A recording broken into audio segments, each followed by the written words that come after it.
Hi, everyone. Welcome to Kiki and Kibitz.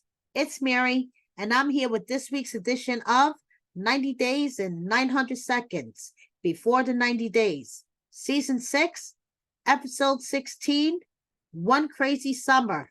It's the season finale, guys. If I was going to give this episode a grade, I would give it a solid B plus for the drama, and everyone is going home. Thank goodness. So let's set 900 seconds on the timer and jump right in, guys. Statler and Dempsey. So where we left off last week, Dempsey is pretty pissed off because Statler just dropped the bomb that she doesn't want to have kids. Ever. Okay? Keyword, ever. She told Dempsey that she would be a sucky parent because of all of her issues, being adopted, abandoned, everything else, that she doesn't think that she wants to have kids ever. Dempsey, on the other hand, totally wants to be a mom. Okay? So Dempsey, understandably, freaks out.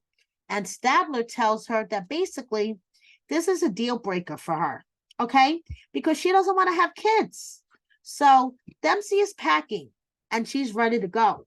And Statler is freaking out. So what does she do? A tactic that has worked for her before. Let's start pouring on the guilt.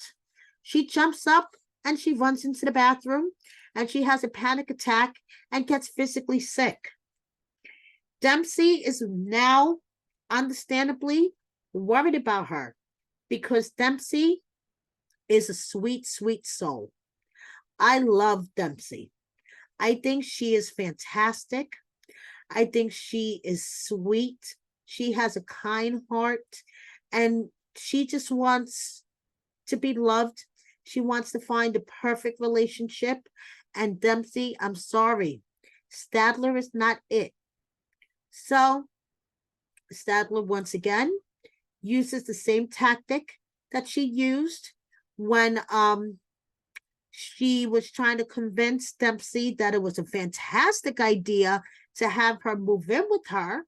And Dempsey was like, whoa, hold up, wait a second. Statler guilted her, okay? And she was like, listen, I'm not saying that I don't want to have kids ever. Yes, you did. In the car, when Dempsey brought up that she wanted to have children, you said, Statler, that you did not want to have kids ever. But now you're backtracking. And you're saying that maybe a few years down the line, you'll reconsider it. I think you're covering your ass because you don't want to lose Dempsey.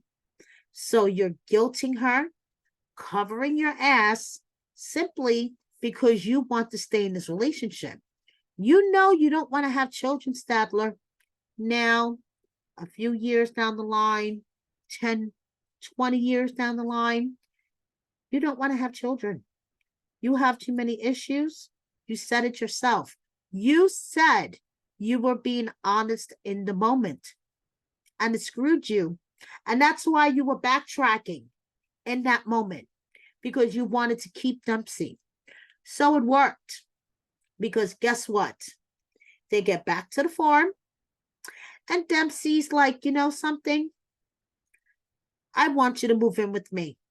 And I was screaming at the TV, no, no, no. But yes, sweet, kind-hearted Dempsey looked at Statler and said, you can live with me. You know, I want you to live with me. So now Statler is getting ready to go home. And Dempsey is realizing what she did. And she's feeling the pressure. And Statler's like, I'm hoping that, you don't back out. And Dempsey's like, no, I really want you to live here. And Statler, she's leaving. Dempsey drops her off at the airport, and Stadler's like, this is not going to be a goodbye, just to see you later. And internally, I'm screaming, no, no, no. But yeah, that's where we are. We shall see what happens at the tell-all next week. From the clip that I've seen, Dempsey looks fucking gorgeous at the tell-all. But we shall see what happens. I want to go on to Christian and Cleo. He's going home. And Cleo is so emotional because I have a feeling that Cleo knows deep down inside, once Christian gets on that plane, this is over. Whatever this is between the two of them is over. So I'm sorry, Christian seemed very detached and like he couldn't care. He was just ready to pack and get the hell out of there. He couldn't even give her his favorite sweatshirt. I mean, he was just like, whatever. He couldn't, I swear. To me, he had an attitude like he couldn't give a shit. He was just packing, wanting to go. Cleo was very emotional. Cleo was worried that he was going to focus more on the negatives that happened during the trip than the positives. Now, in my opinion, if there are a lot of negatives to concentrate on, then positives during a short trip, because it wasn't like he was there for 6 months, then there's something to worry about here. He's like, but I have to remember the negatives because then we have things to work on. Okay, dude, keep concentrating on the negatives. Let's see how far that'll get you. He says he's being strong for her because she's a mess. There's a lot of unknowns. He's gonna ghost her after the tell-all. I doubt she's ever gonna hear from him again. She could do much better. He's a piece of shit. He's done nothing but gaslight her this whole time. And I'm glad that he's going home. She could do better. That's my opinion on Cleo and Christian. We shall see what happens with tell-all. Now, Amanda and Razvan. Oh, God. He had his chance. He really did. He had his chance. But he got sucked back in. And I don't know how this happened. Okay, so she continues to love bomb him. She buys him gifts because she wants to show how much she loves him. After she has basically treated him like shit throughout this whole trip, the last 3 days, she decides to show how much she loves him. While she continues to argue with him, she wants to show how much she loves him. Okay, so now on this last day, she is presenting him with these gifts. A heart-shaped pillow, so he could hug it while she's not there and think about her. Pictures of her and him to put around the house in case, his friend Diana comes over. She could see all the pictures of her and him and be reminded that he does have a girlfriend, so Diana, watch out. So they're going out to a fancy dinner and she's really nervous because she knows that this is like a make or break dinner. Either she's going to go home single or, she's still going to have her man at the end of this dinner. So he has a really important question to ask her. Okay. Amanda gives him this card. He reads it. So romantic. How much she loves him. She's going to miss him. All the stuff. He reads the card. He has a really important question to ask. Are you going to miss Billy? Use your imagination who Billy is. Okay. So, he fell for it. He fell for the love bombing. Okay. Things are not going to change. He loves her and he wants to work things out and he wants to continue to see where this relationship is going to go. And once again, I'm screaming at the TV, no! But he didn't hear me. Just like Dempsey didn't hear me. They never hear me, guys. But anyway, so he's going to come to the States on a visa during Thanksgiving to eat turkey and mashed potatoes and cranberry sauce and to meet her kids and her side of the family. Let's see how this all turns out. So now she was really, really happy her last night there. He drops her off at the airport and we shall see. When we shall see. So now let's move on to Nicola and Misha. So Misha is going back to the US and Nicola decides this is make or break time. So he proposes to her in public. He gets down on one knee in public, right there in the markets, and Misha is in shock. She doesn't know what the fuck to say, what to do. Her face is frozen like this. Okay. And Nicola's like, yes or no, Misha? Yes or no, Misha? Misha? Yes or no, Misha?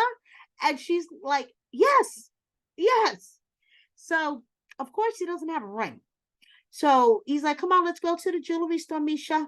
I need to buy you a ring, Misha. My sweetie pie, Misha. Because, he didn't want to get her a ring. One, because he wanted her to pick out a ring that she likes. And two, in case she said no to the proposal, what was he going to do with a ring? Okay, makes sense, kind of. So they go into this jewelry store. Nicola, being Nicola, tells the guy, my sweetie pie, I just proposed to my sweetie pie, Misha. I want her to look at the engagement rings. I have no budget for my sweetie pie, Misha. Okay? So Nicola says, now I know my Misha is not going to have a budget of $100,000 or $20,000. She's going to have a simple budget. So the guy said, okay. So he shows her this beautiful, simple ring. Misha's like, oh, I love this. I love this. Look, I love this. Okay. So, Mr. No budget for my Misha sweetie pie.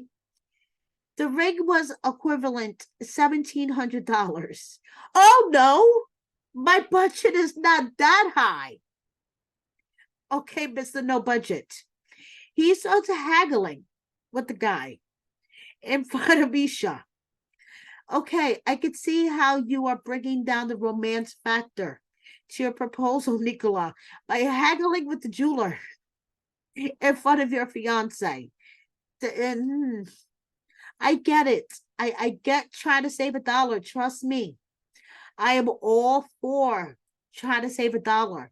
But maybe you should have sent Misha outside while you haggled with the jeweler. Well, he haggled the guy down to 1,200, to the equivalent of 1,200 and change, and Misha got her ring. So the next day, Misha's getting ready to go to the airport. As usual, Darcy style, her shit is all over the hotel room, and she's really sad. Really, really sad. And I was really, really sad. Okay, this departure scene, unlike the others that I covered so far, like Statler, I wasn't sad when she left. Christian, I wasn't sad when he left. I was truly, truly sad. I wasn't sad when Amanda left, but I was truly, truly sad when Misha left. Okay. So Nicola takes her to the airport and she is just sad. Before that, I'm sorry, I'm getting a little ahead of myself. While they're driving to the airport, Misha's a little concerned, okay, because she wants to bring Nicola to the States on a tourist visa for 3 months because their situation is not like the normal K1 situation on top of that. And this is adding to her sadness, okay, because she has to wait for her annulment before she could even apply for the K1. And she's been waiting 5 months for her annulment. So she doesn't even know when she's going to see Nicola again. So she wants to apply for a tourist visa for Nicola to come to the States for 3 months. Okay. And Nicola is fighting her because he's like, no, I don't think it's a good idea because then I'm going to stay with you in your house and we're going to be fighting temptation. We're going to be we're going to be basically opening the door to the devil to come into our lives. And let's not open that door. And Misha's like, listen, we don't know when we're going to see each other again. I have to wait for my annulment even before we apply for this K1. So, and then who knows how long it's going to be before the K1 comes through. At least let's apply for this tourist visa. And Nicola's fighting her. So this is, concerning her because she's like, I want him to have a little bit more fire. Okay. So he drops her off at the airport and she's sad. She is so sad because she doesn't know when she's going to see her caveman again. So off she goes. Now, we have Jasmine and Gino. And Jasmine is sad. And I'm going to tell you why. She had her interview appointment at the embassy. And even though she dressed in her best hot pink dress and did her makeup and had all her papers, and Gino and his cousin Dana were waiting anxiously at home back in Canton, Michigan, and Gino dressed up the wall behind him with Panamanian flags, and his cousin Dana had his hat with the Panamanian flag. Something happened. We don't know what happened, but I'm going to do my Jasmine imitation of Jasmine FaceTiming Gino after her embassy appointment. Baby, I don't know, but they took my papers after an hour and a half. Baby, why are you standing in front of those Panamanian flags? I don't want to see those. It's not a time for celebration, baby. Baby, I don't know what's happening, but I didn't have my interview.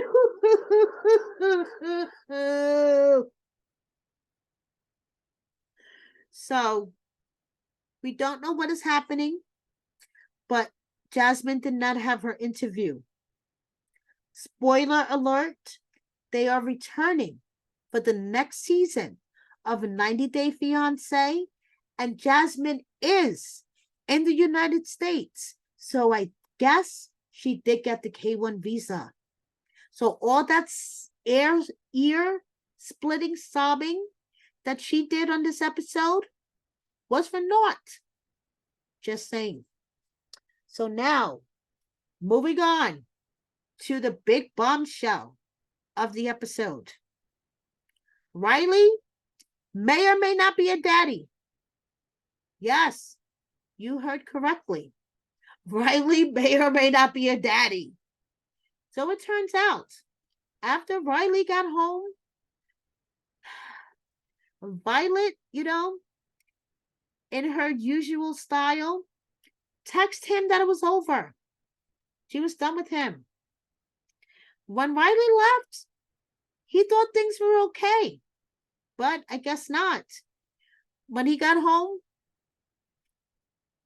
Violet was done. But then a couple of weeks later, Violet started texting him. She was being nice. And Riley's like getting, he's like, these mixed signals. What is happening?